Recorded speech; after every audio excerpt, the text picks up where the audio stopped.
윤희가 29이던 해 여름밤 비명이 터졌습니다. 저 사람 죽지 마. 죽으면 안 돼.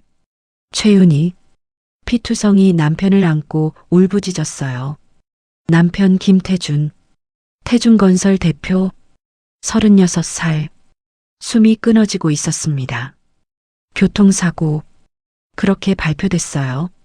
하지만 윤희는 알았습니다. 이건 사고가 아니라고. 누군가 남편을 죽였다고. 장례식장 난장판이었어요. 본 적 없는 여자들이 나타났습니다.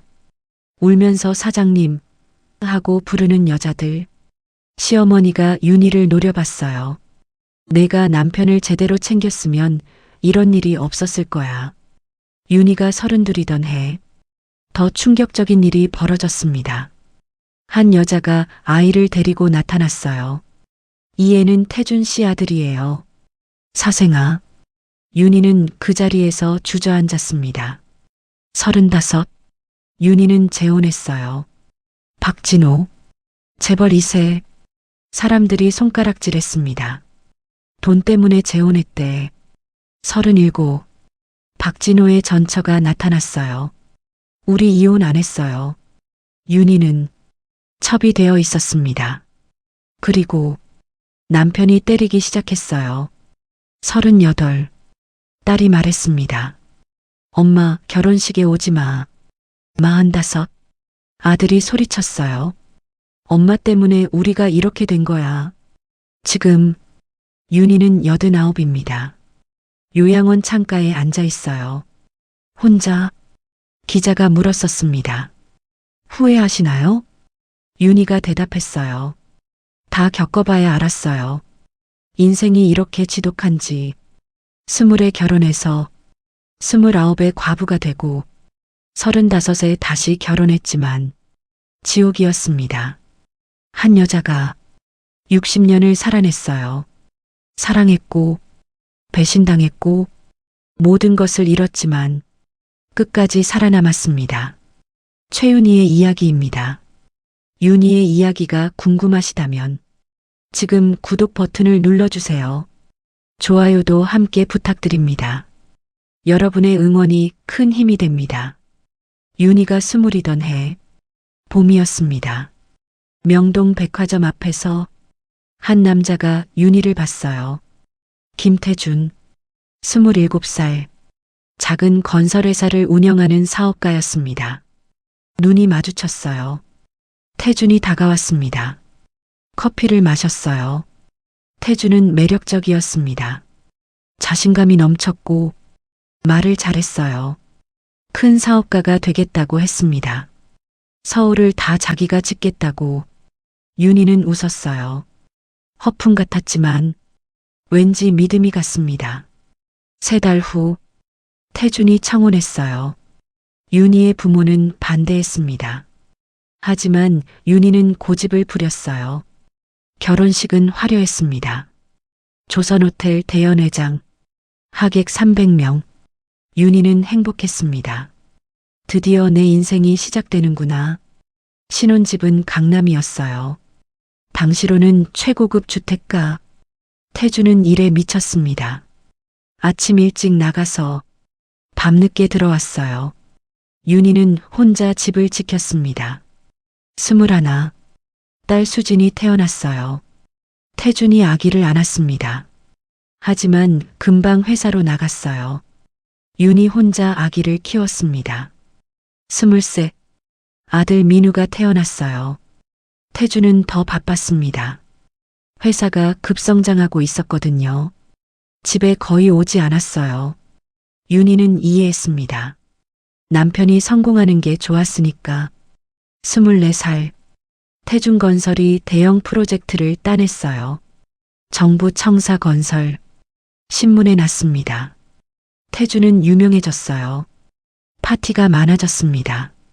윤희도 따라갔어요. 사람들이 치켜세웠습니다. 사장 부인이 아름답다고. 윤희는 미소 지었어요. 완벽한 사장 부인 역할을. 하지만 26이던 어느 날 윤희가 우연히 봤습니다. 명동거리. 태준이 한 여자와 걷고 있었어요. 여배우. 신문에서 본 얼굴이었습니다. 둘이 호텔로 들어갔어요. 윤희는 그 자리에 멍하니 서 있었습니다. 집에 돌아왔어요. 아무 말도 하지 않았습니다. 태준이 밤늦게 들어왔어요. 회사 회식이었다고 했습니다. 거짓말이었습니다. 윤희가 물었어요. 다른 여자 있냐고. 태준이 화를 냈습니다. 처음엔 발뺌했어요. 하지만 윤희가 봤다고 하자 태준은 한숨을 쉬었습니다. 그리고 말했어요. 남자는 원래 그런 거라고. 사업하다 보면 어쩔 수 없다고. 본처는 윤희라고. 윤희는 귀를 의심했습니다. 태준은 아무렇지 않았어요. 심각하게 생각하지 말라고 했습니다. 울지 말라고. 시끄럽다고. 피곤하다고. 그리고 방으로 들어가 버렸습니다. 윤희는 거실 소파에 앉아 밤새 울었어요. 아이들이 깼습니다. 윤희는 눈물을 닦았어요. 안 운다고. 괜찮다고. 거짓말이었습니다. 27. 또 다른 여자가 나타났어요. 이번엔 호텔바 여자였습니다. 친구가 윤희에게 말했어요. 남편이 저기 자주 간다고. 윤희는 알고 있었어요. 이미. 하지만 어쩔 수 없었습니다. 이혼? 아이 둘을 데리고 어디로 가요? 돈도 없고 직업도 없는데 참아야 했습니다. 28. 시어머니가 찾아왔어요. 윤희가 남편을 잘 못 챙기니까 바람 피운다고 했습니다. 더 예쁘게 꾸미라고, 더 잘해주라고. 윤희는 할 말이 없었습니다. 노력했습니다. 화장을 더 했어요. 옷도 더 신경 썼습니다.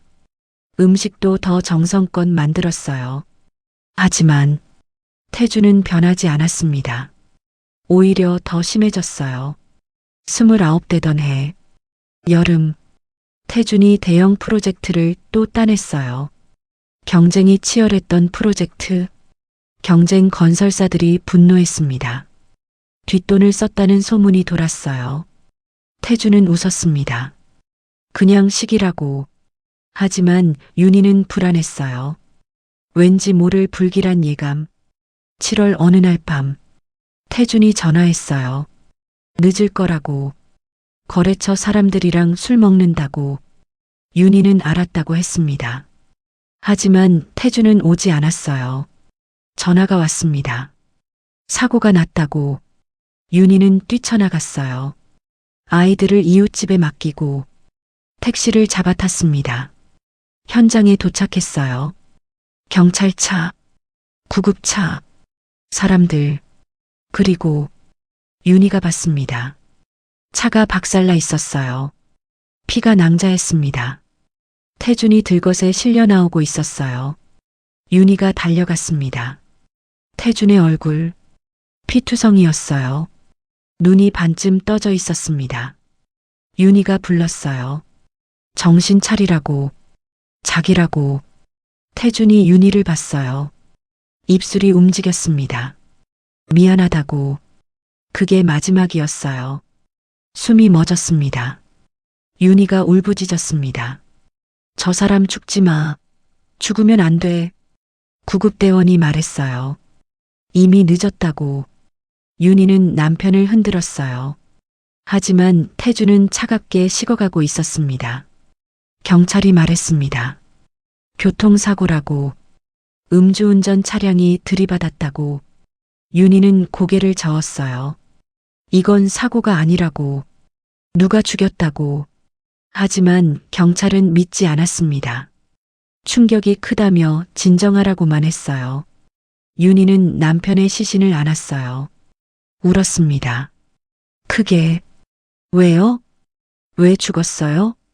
바람 피우고, 나 아프게 하고, 그래도 내 남편이었는데, 아이들 아빠였는데, 장례식장, 조문객이 몰려왔습니다.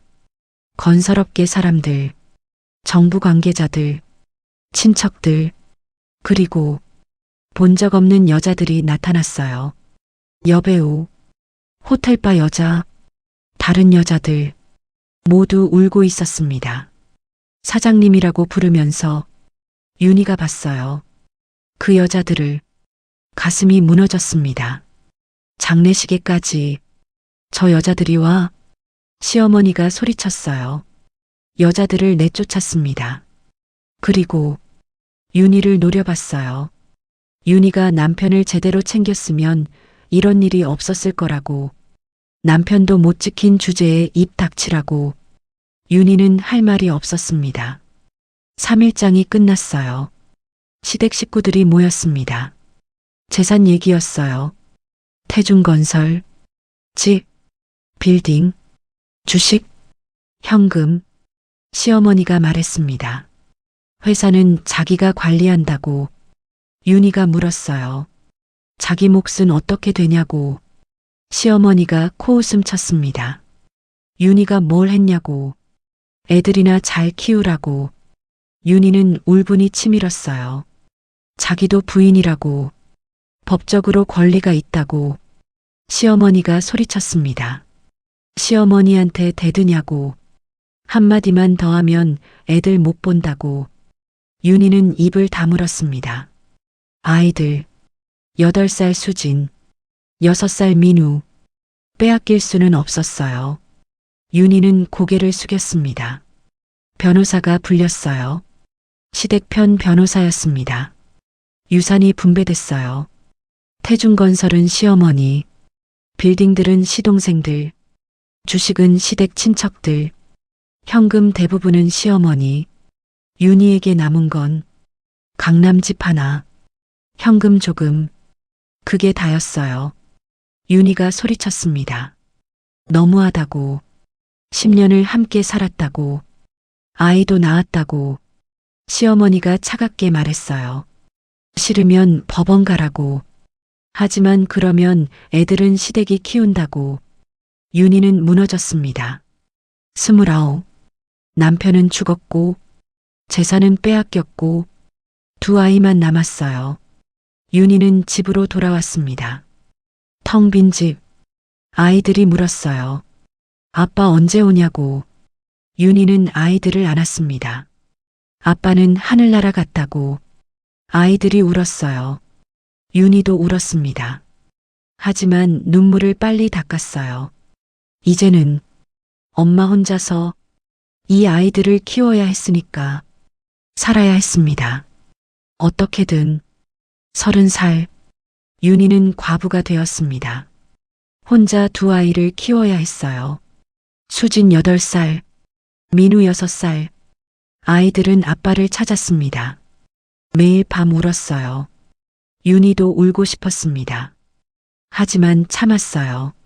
엄마는 울면 안 됐으니까. 강남 집에서 살았습니다. 시댁이 준 유일한 재산. 하지만 생활비가 없었어요. 윤희는 일을 해야 했습니다. 하지만 할 수 있는 게 없었어요. 이화여대를 나왔지만 일해본 적이 없었습니다. 결혼하고 아이 낳고 집안일만 했으니까 친구에게 물었어요. 일자리 있냐고. 친구가 말했습니다. 백화점 판매직 어떠냐고. 윤희는 그곳에 갔어요.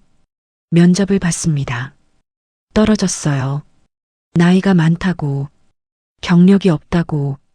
윤희는 다른 곳을 찾았습니다. 또 떨어졌어요.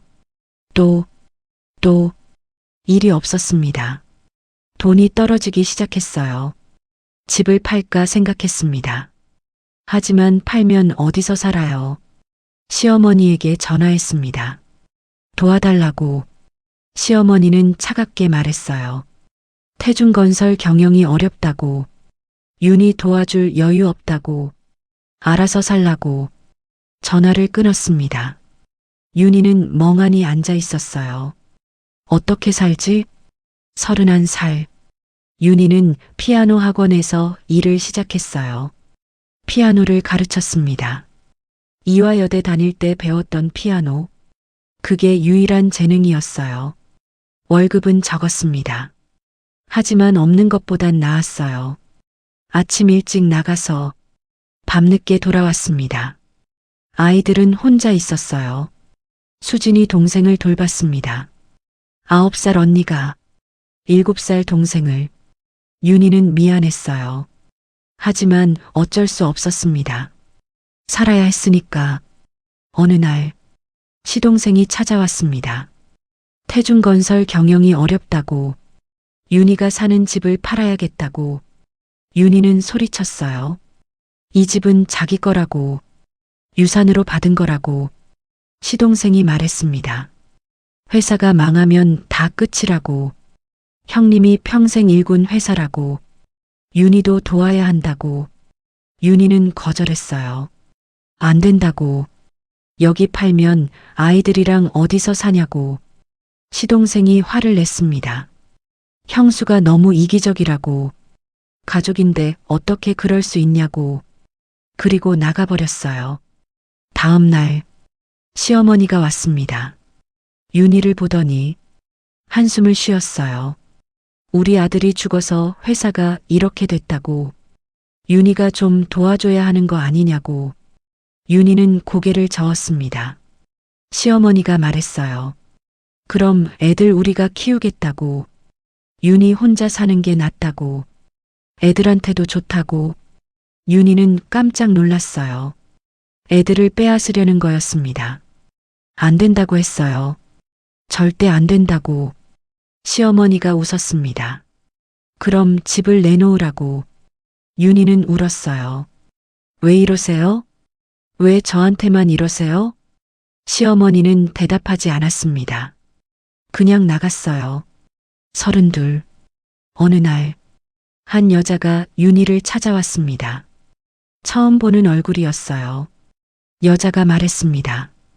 김태중과 사귀었다고. 아이가 있다고. 윤희는 귀를 의심했습니다. 여자가 아이를 데려왔어요. 5살 남자아이. 이 애는 태준 씨 아들이에요. 여자가 서류를 내밀었습니다. 태준이 인정했다는 각서, DNA 검사 결과 모두 진짜였어요. 윤희는 그 자리에서 주저앉았습니다. 사생아, 남편이 바람 피운 건 알았어요. 여러 번 봤으니까. 하지만 아이까지 있을 줄은. 여자가 말했습니다. 자기도 재산을 받을 권리가 있다고. 이 아이도 태준의 자식이라고. 윤희는 할 말이 없었습니다. 며칠 후 시댁에서 연락이 왔어요. 그 아이도 우리 손자라고. 만나보자고. 윤희는 거절했습니다. 싫다고. 못 본다고. 하지만 시어머니가 왔어요. 그 여자와 아이를 데리고. 시어머니가 말했습니다. 이것 봐, 우리 태준이 닮았지? 아이를 안았어요. 예뻐했습니다. 윤희가 소리쳤어요. 어떻게 그럴 수 있냐고. 저 여자 때문에 자기가 얼마나 힘들었는데. 시어머니가 차갑게 말했습니다. 남자가 원래 그렇다고. 너무 좁게 생각하지 말라고. 이 아이도 손자라고. 재산을 나눠줘야 한다고. 윤희는 울었습니다. 말도 안 된다고. 자기가 정식 부인이라고. 시어머니가 웃었어요. 그래서 뭐가 달라지냐고. 변호사가 또 불렸습니다. 재산 재분배, 사생아에게도 상속권이 있다고 했어요. 법적으로 인정된 자식이라고. 윤희의 몫이 또 줄어들었습니다. 현금 절반을 내줘야 했어요. 윤희는 무너졌습니다. 이미 적은 돈이 반으로 줄었어요. 여자가 나가면서 말했습니다. 미안하다고. 하지만 이 아이도 살아야 한다고. 윤희는 대답하지 않았습니다. 그냥 조용히 울었어요. 33. 돈이 바닥났습니다. 피아노 학원 월급으로는 생활이 안 됐어요. 윤희는 집을 팔기로 했습니다. 어쩔 수 없었어요. 강남집, 태준과 함께 살던 집, 행복했던 기억도 있고 아팠던 기억도 있는 집, 팔렸습니다. 윤희는 아이들을 데리고 작은 아파트로 이사했어요. 강북, 방 2개짜리, 작았지만 그래도 집이었습니다. 수진이 물었어요. 왜 이사 왔냐고. 예전 집이 좋았다고. 윤희는 대답하지 못했습니다. 그냥 엄마가 미안하다고만 했어요. 34. 생활은 여전히 힘들었습니다. 윤희는 피아노 학원 일을 계속했어요. 그리고 저녁에는 다른 일도 했습니다. 식당에서 설거지, 청소, 몸이 힘들었어요. 하지만 쉴 수 없었습니다. 아이들이 학교에 갔어요. 준비물을 사줘야 했고, 급식비를 내야 했습니다. 돈이 필요했어요. 시어머니에게 다시 전화했습니다. 태중건설이 회복됐다고 들었거든요. 좀 도와달라고. 시어머니는 차갑게 말했어요. 그 돈은 회사 돈이라고. 윤희 줄 수 없다고. 알아서 살라고. 전화를 끊었습니다. 윤희는 전화기를 내려놓았어요. 그리고 울었습니다. 왜 이렇게 힘들까? 왜 나만 이렇게 힘들까? 35. 윤희는 지쳐갔습니다. 매일 일하고, 집에 오면 아이들 돌보고, 밥하고, 설거지하고, 쉴 틈이 없었어요. 수면제를 먹기 시작했습니다. 안 먹으면 잠이 안 왔어요. 악몽을 꿨어요. 태준이 나타났습니다. 피투성이로 윤희를 보고 웃었어요. 왜 이렇게 사냐고. 불쌍하다고. 윤희는 비명을 지르며 깼습니다. 땀으로 범벅이 되어 있었어요. 아이들이 걱정했습니다.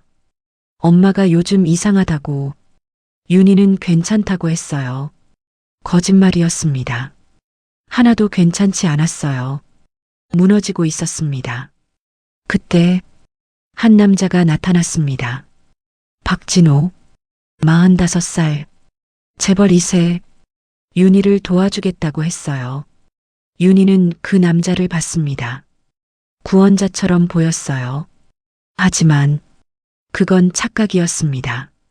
더 큰 지옥이 기다리고 있었어요. 윤희의 이야기 계속 궁금하시죠?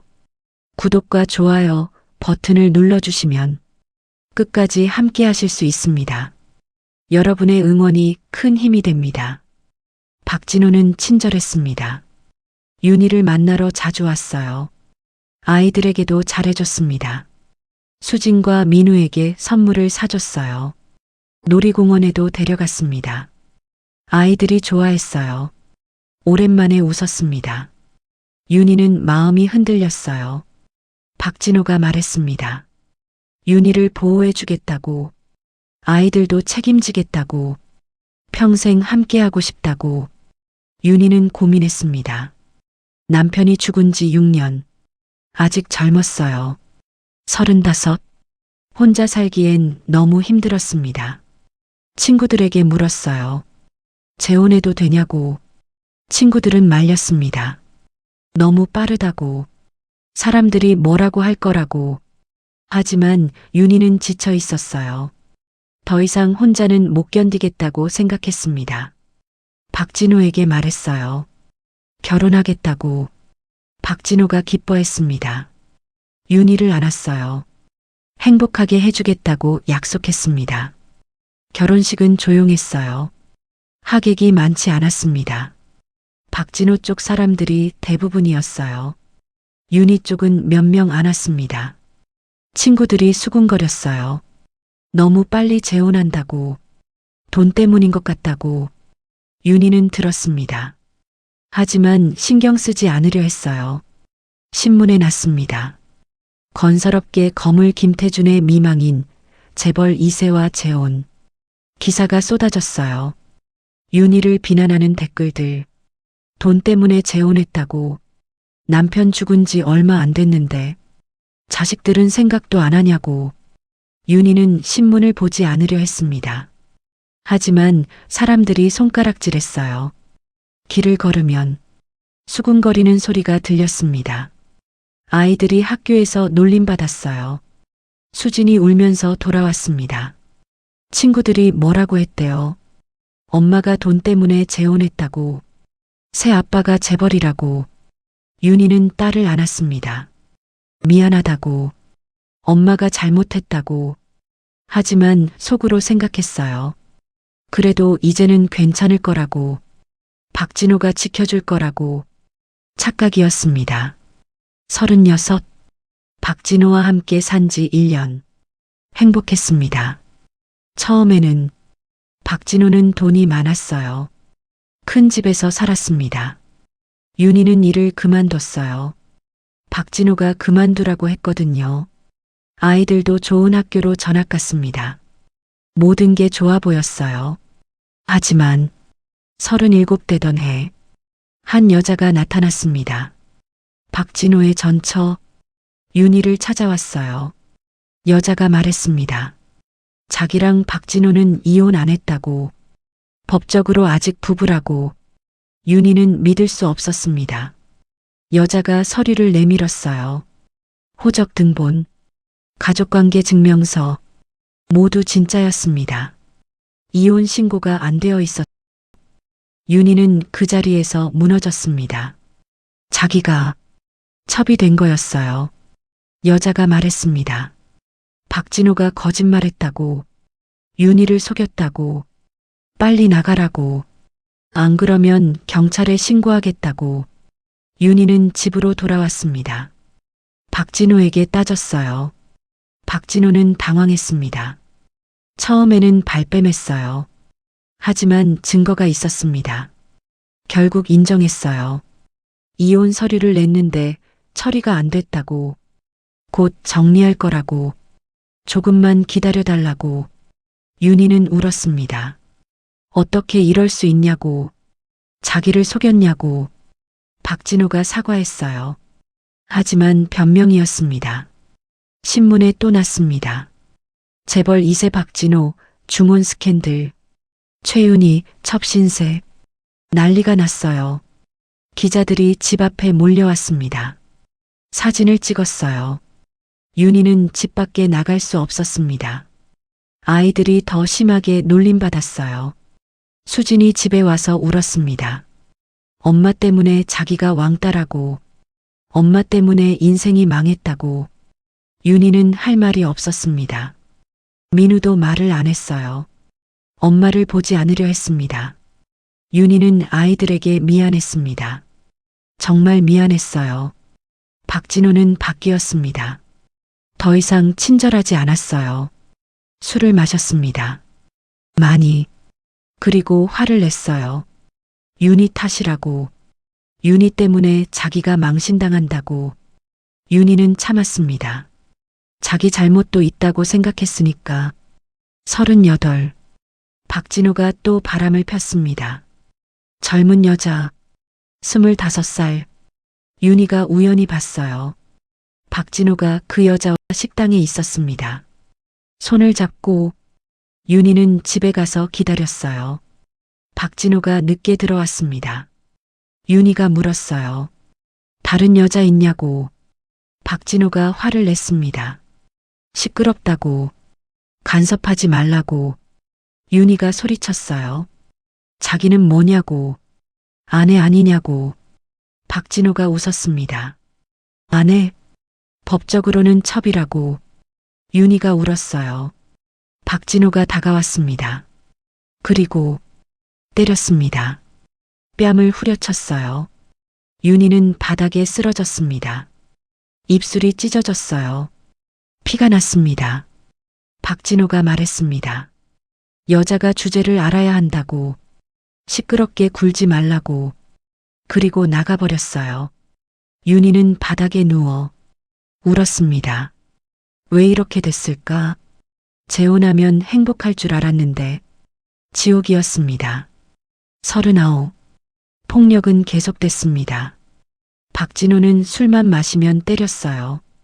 뺨, 팔, 등, 멍이 들었습니다.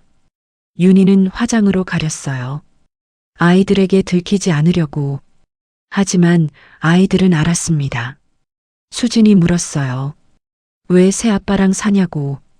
그냥 나가면 안 되냐고. 윤희는 대답하지 못했습니다. 어디로 가요? 돈도 없는데. 참아야 했습니다. 40. 더 이상 못 참겠어서 집을 나왔어요. 아이들을 데리고 어디로 갔을까요? 갈 곳이 없었습니다. 친구들은 다 피했어요. 부모님은 이미 돌아가셨고 결국 시댁으로 갔습니다.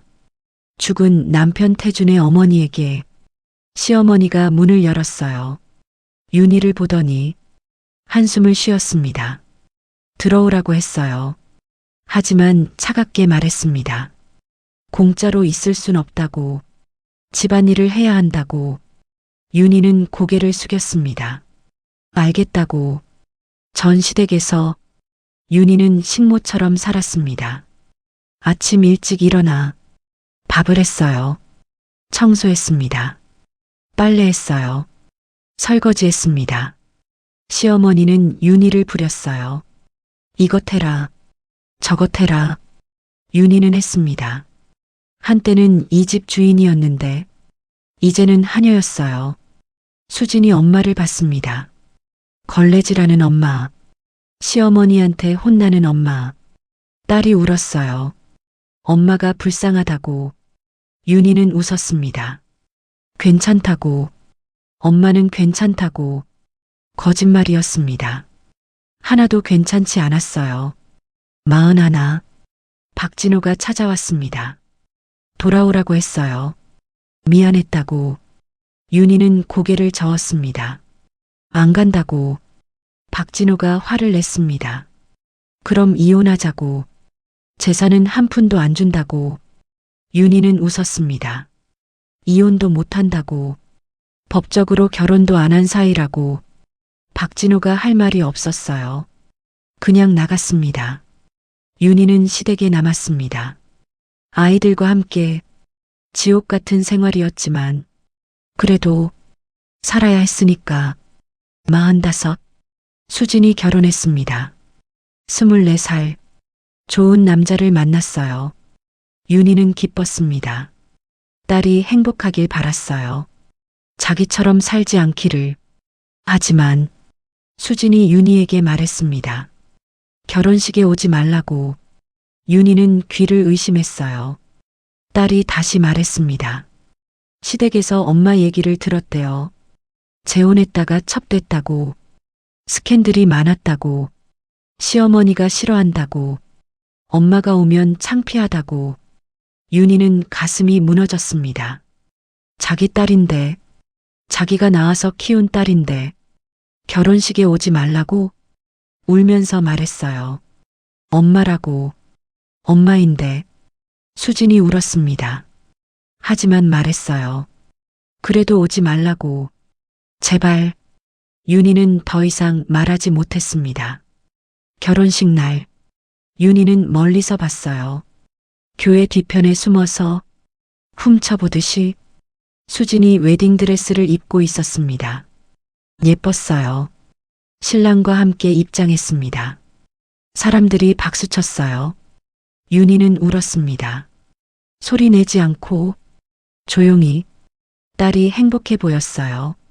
그걸로 됐다고 생각했습니다. 돌아섰습니다. 누구도 윤희를 알아보지 못했어요. 46. 민우가 대학을 졸업했습니다. 22살. 사업을 하고 싶다고 했어요. 윤희에게 돈을 달라고 했습니다. 윤희는 없다고 했어요. 정말 없다고. 민우가 화를 냈습니다. 거짓말이라고. 아버지 재산 받았잖냐고. 윤희가 설명했어요. 그건 다 시댁이 가져갔다고. 엄마는 정말 없다고. 민우가 소리쳤습니다. 엄마 때문이라고. 엄마가 제대로 못 지켜서 우리가 이렇게 가난하게 된 거라고. 윤희는 할 말이 없었습니다. 민우가 나가버렸어요.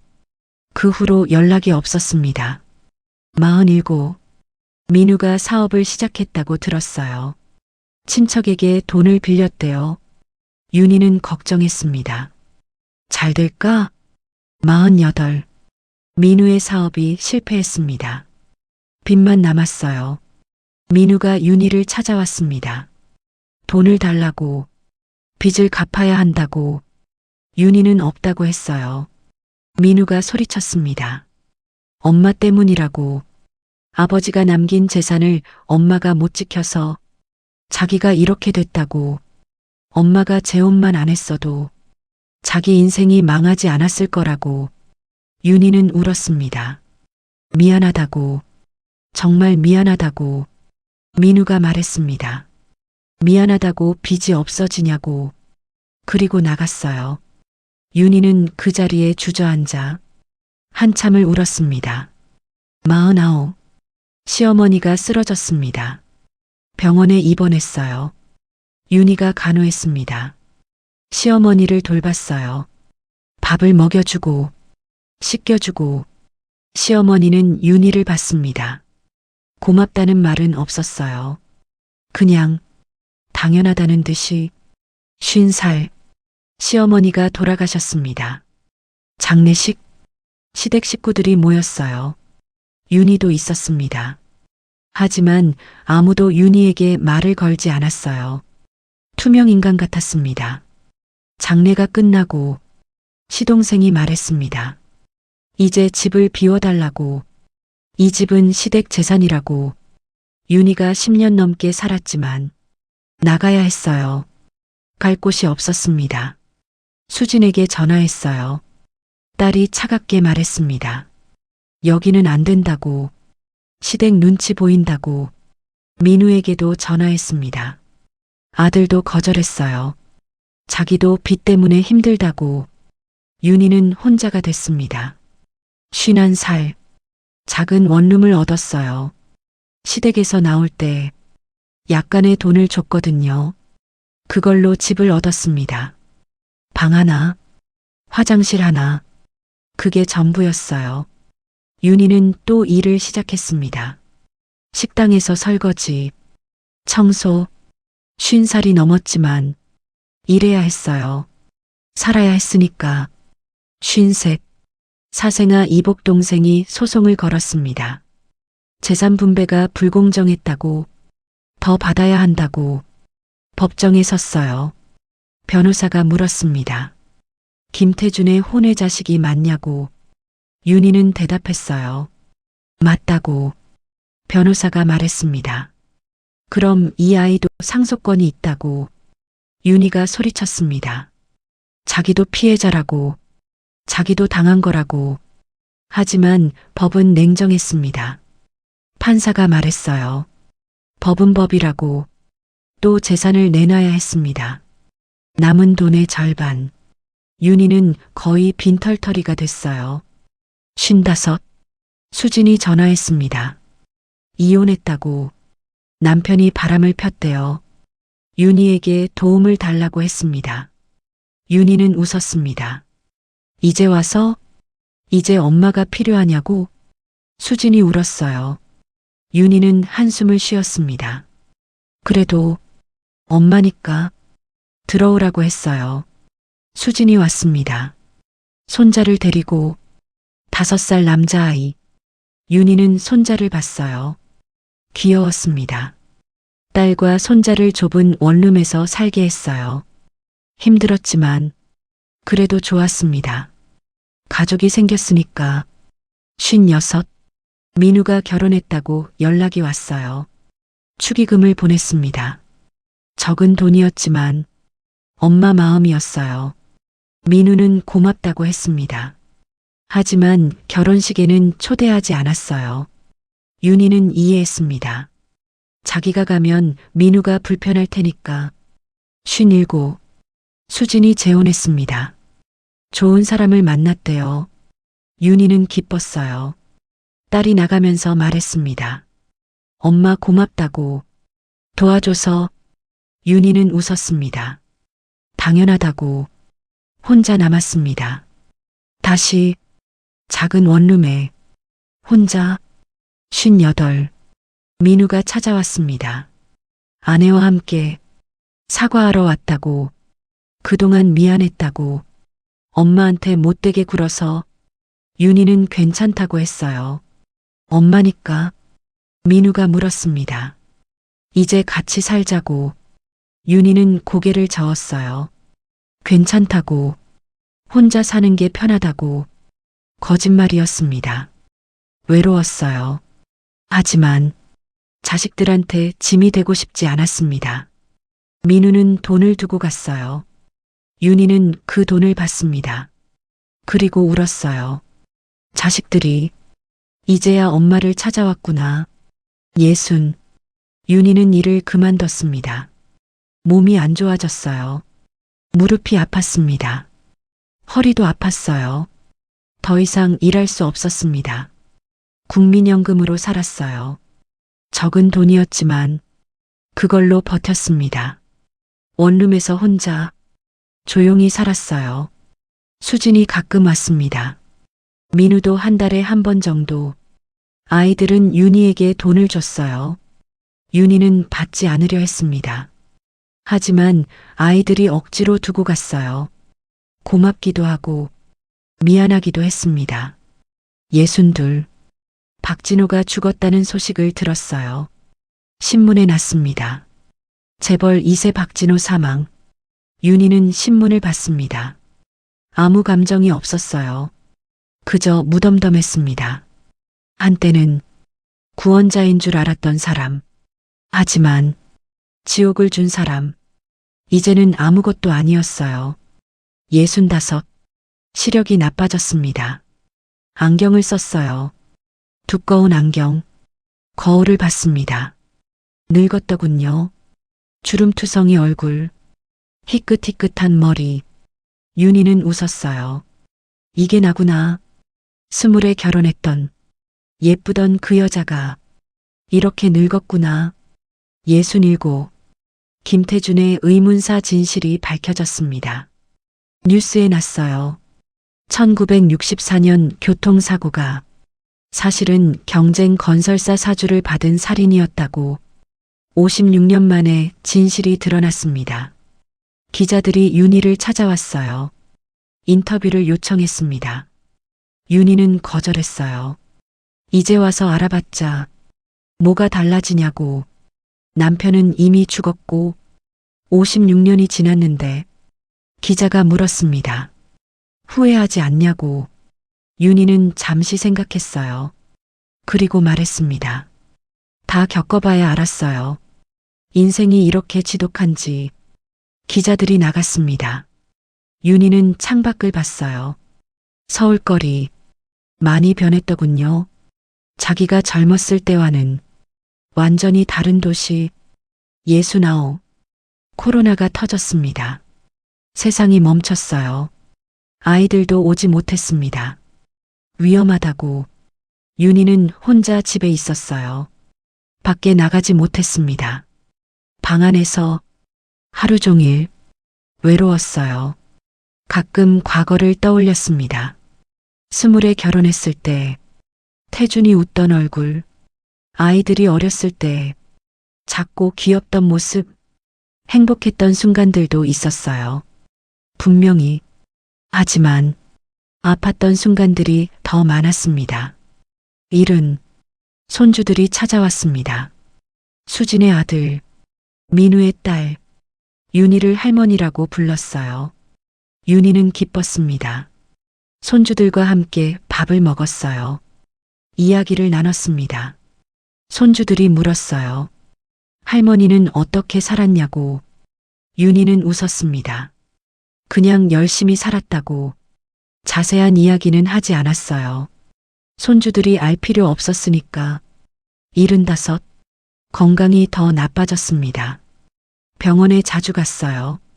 당뇨, 고혈압, 관절염, 늙으니 병이 많았습니다. 수진과 민우가 걱정했어요. 요양원 가는 게 어떠냐고. 윤희는 거절했습니다. 혼자 살 수 있다고. 하지만 78. 더 이상 혼자 살 수 없었어요. 넘어졌습니다. 화장실에서 일어날 수 없었어요. 한참 후에 민우가 발견했습니다. 병원에 실려갔어요. 다행히 큰 부상은 없었습니다. 하지만 아이들이 결정했어요. 요양원에 가야 한다고. 윤희는 더 이상 거절하지 않았습니다. 요양원, 서울 외곽, 작은 방, 혼자 쓰는 방이었어요. 창문이 있었습니다. 밖이 보였어요. 나쁘지 않았습니다. 79. 요양원에서 조용히 지냈어요. 다른 할머니들과 이야기했습니다. 다들 사연이 있었어요. 윤희만 힘든 게 아니었습니다. 모두가 각자의 아픔을 안고 살았어요. 80. 생일이었습니다. 아이들이 왔어요. 손주들도 함께 케이크를 가져왔습니다. 촛불을 불었어요. 생일 축하합니다를 불렀습니다. 윤희는 웃었어요. 고맙다고, 가족이 있어서 고맙다고. 85. 기억력이 나빠졌습니다. 가끔 헷갈렸어요. 수진이 누군지, 민우가 누군지. 하지만 금방 기억해냈습니다. 아직은 괜찮았어요. 86. 태준 생각이 났습니다. 남편, 벌써 죽은 지 62년. 오래됐더군요. 원망했던 적도 있었습니다. 왜 바람을 폈냐고, 왜 나를 아프게 했냐고. 하지만 이제는 원망도 사라졌어요. 그냥 그런 사람이었구나. 87. 민우가 아파서 입원했다고 들었어요. 윤희는 걱정했습니다. 병원에 가고 싶었지만 몸이 안 좋아서 갈 수 없었어요. 전화로 아들과 이야기했습니다. 아들이 말했어요. 괜찮다고, 곧 나온다고. 윤희는 기도했습니다. 아들이 건강하기를. 88. 수진이 왔습니다. 딸이 늙었더군요. 60이 넘었으니 당연했지만 윤희는 딸을 봤어요. 딸도 힘들게 살았을 거예요. 이혼하고 재혼하고 그래도 잘 버텼습니다. 윤희는 딸을 안았어요. 고생했다고, 잘 살아줘서 고맙다고. 수진이 울었습니다. 엄마라고, 엄마가 더 고생했다고. 둘이 한참을 안고 있었어요. 89.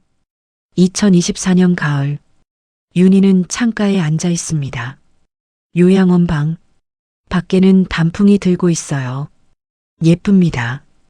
요양보호사가 물었어요. 가족은 언제 오냐고. 윤희는 웃었습니다. 이번 주에 온다고. 거짓말이 아니었어요. 아이들이 온다고 했거든요. 윤희는 생각합니다. 내 인생 행복했을까? 아니요. 힘들었어요. 남편은 바람 피우다 죽었고, 재혼은 지옥이었고, 재산은 다 빼앗겼고, 자식들은 등을 돌렸어요. 그래도 살았습니다. 89까지 포기하지 않았어요. 그것만으로도 의미 있지 않을까요? 윤희는 창밖을 봅니다. 낙엽이 떨어지고 있어요. 곧 겨울이 오겠죠. 윤희의 인생도 이제 겨울입니다. 하지만 후회는 없어요. 다 겪어봤으니까, 다 견뎌냈으니까 그걸로 충분합니다. 2024년 겨울, 첫눈이 내렸습니다. 요양원 창밖, 하얀 눈이 쌓이고 있어요. 윤희가 창가에 앉아봅니다. 89. 문이 열렸어요. 수진이 들어왔습니다. 민우도 함께, 손주들도 왔어요. 윤희는 웃었습니다. 다들 왔구나. 아이들이 윤희 곁에 앉았어요. 한참을 이야기했습니다. 손주들 이야기, 일상 이야기, 평범한 대화였어요. 그게 좋았습니다. 수진이 말했습니다. 엄마를 집으로 모시고 싶다고, 같이 살자고. 윤희는 고개를 저었어요. 괜찮다고, 여기가 편하다고. 거짓말은 아니었습니다. 여기서 친구들도 생겼고 편하게 지내고 있었거든요. 민우가 물었습니다. 엄마는 행복했냐고. 윤희는 잠시 생각했어요. 행복? 잘 모르겠습니다. 힘들었어요. 정말 힘들었습니다. 하지만 불행했다고만 할 수도 없었어요. 아이들이 있었고 손주들이 있었으니까, 그들이 주는 사랑이 있었으니까. 윤희가 대답했습니다. 행복과 불행을 따지기엔 인생이 너무 복잡하다고, 그냥 살았다고, 열심히. 아이들이 고개를 끄덕였어요. 민우가 말했습니다. 엄마가 대단하다고, 존경한다고. 윤희는 웃었습니다. 대단하진 않다고, 그냥 살았을 뿐이라고. 수진이 울었어요. 엄마한테 못되게 굴어서 미안하다고. 윤희는 딸을 안았습니다. 괜찮다고, 다 지난 일이라고. 엄마니까 이해한다고. 민우도 사과했습니다. 원망했던 것, 등 돌렸던 것. 윤희는 아들도 안았어요. 괜찮다고, 정말 괜찮다고. 이렇게 다시 만났으니 그걸로 충분하다고. 가족이 한참을 앉아 있었습니다. 창밖에는 눈이 내리고 방 안은 따뜻했어요. 손주들이 물었습니다. 할머니는 후회하지 않냐고. 그렇게 힘들게 살았는데. 윤희는 창밖을 봤어요. 후회했을까요? 태준과 결혼한 것, 박진호와 재혼한 것, 후회할 수도 있었겠죠. 하지만 윤희는 고개를 저었습니다. 후회하지 않는다고. 그때는 그게 최선이었다고. 다르게 선택할 수도 없었다고. 그리고 후회해봤자 아무것도 바뀌지 않는다고. 손주들이 고개를 끄덕였어요. 해가 저물었습니다. 아이들이 일어났어요. 이제 가야 한다고. 다음 주에 또 온다고. 윤희는 손을 흔들었습니다. 조심히 가라고. 문이 닫혔어요. 다시 혼자. 윤희는 창가로 돌아왔습니다. 밤이 깊어가고 있었어요. 요양보호사가 들어왔습니다. 약 먹을 시간이라고. 윤희는 약을 받았어요. 물과 함께 삼켰습니다. 요양보호사가 물었어요. 외롭지 않냐고. 윤희는 웃었습니다. 가끔은 외롭다고. 하지만 괜찮다고. 혼자 있는 게 익숙하다고. 요양보호사가 나갔습니다. 윤희는 침대에 누웠어요. 천장을 봤습니다. 생각했어요. 내 인생, 20에 시작해서 89까지, 69년. 짧지 않은 시간이었어요. 많은 일이 있었습니다. 사랑했고, 배신당했고, 싸웠고, 울었고, 견뎠어요. 힘들었습니다.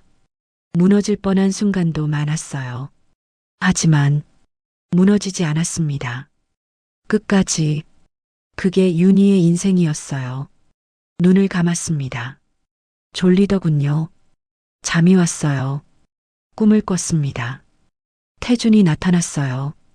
젊은 모습으로. 윤희도 젊었습니다. 20. 태준이 웃었어요. 손을 내밀었습니다. 윤희는 그 손을 잡았어요. 따뜻했습니다. 둘이 걸었어요. 명동거리. 처음 만났던 곳. 행복했던 순간. 꿈이었지만 좋았습니다. 아침. 윤희가 눈을 떴어요. 창밖은 환했습니다. 눈이 그쳤어요. 햇살이 비쳤습니다. 윤희는 일어났어요. 오늘도 살아야 했으니까 세수를 했습니다. 옷을 갈아입었어요. 식당으로 갔습니다. 다른 할머니들이 있었어요. 인사했습니다. 함께 아침을 먹었어요. 평범한 하루. 그게 좋았습니다. 윤희는 생각했어요. 행복이 뭘까? 거창한 게 아니었습니다. 이렇게 오늘을 사는 것. 따뜻한 밥 한 끼. 창밖의 햇살. 가족의 방문. 그런 작은 것들. 그게 행복이었어요. 윤희는 69년을 살았습니다. 남편은 바람 피우다 죽었고, 재혼은 지옥이었고, 재산은 다 빼앗겼고, 자식들은 등을 돌렸어요. 세상은 손가락질했습니다. 하지만 윤희는 살아남았어요. 무너지지 않았습니다. 포기하지 않았어요. 그게 윤희의 승리였습니다. 2024년 겨울. 요양원. 89살 최윤희. 오늘도 창가에 앉아 밖을 봅니다. 살아있습니다. 그걸로 충분해요. 이것이 최윤희의 이야기입니다. 한 여자가 모든 것을 잃었지만 끝까지 살아남은 이야기. 사랑했고, 아팠고, 견뎠고, 살아남았습니다. 그게 인생입니다. 윤희의 이야기를 끝까지 함께 해주셔서 감사합니다. 구독과 좋아요를 눌러주시면 더 많은 이야기를 들려드리겠습니다. 여러분의 응원이 큰 힘이 됩니다.